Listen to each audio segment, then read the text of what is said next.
जमशेदपुर के सरारे स्थित सामुदायिक भवन में भगवान बजरंगबली का जन्म उत्सव महिलाओं ने धूमधाम से मनाया। योगा मेडिटेशन सेंटर की महिलाओं द्वारा हनुमान जी की पूजा अर्चना कर परिवार में सुख, शांति व समृद्धि की कामना की। योगा मेडिटेशन सेंटर के शिक्षिका पूनम वर्मा ने बताया, चैत पूर्णिमा के शुभ अवसर पर भगवान बजरंगबली के जन्म उत्सव महिलाओं के द्वारा मनाया गया। इस दौरान सांस्कृतिक कार्यक्रम का आयोजन किया गया, साथ ही बेहतर प्रदर्शन करने वाले महिलाओं को पुरस्कृत भी किया गया।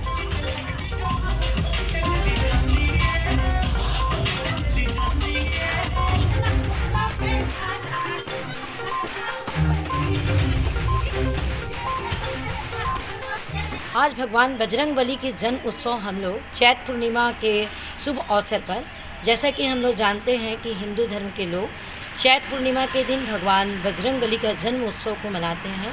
हम लोगों ने भी योगा मेडिटेशन सेंटर की महिलाओं ने मिलकर भगवान हनुमान की जयंती को मनाया। भजन कीर्तन के साथ नृत्य संगीत और साथ ही साथ भोग भी वितरण किया है। इनमें हमारी कई महिलाएं जो हैं बहुत ही सुंदर नृत्य संगीत, साथ ही साथ ढोलक, छाल और भजन को गाती हैं। उन महिलाओं को हम लोगों ने सम्मानित भी किया।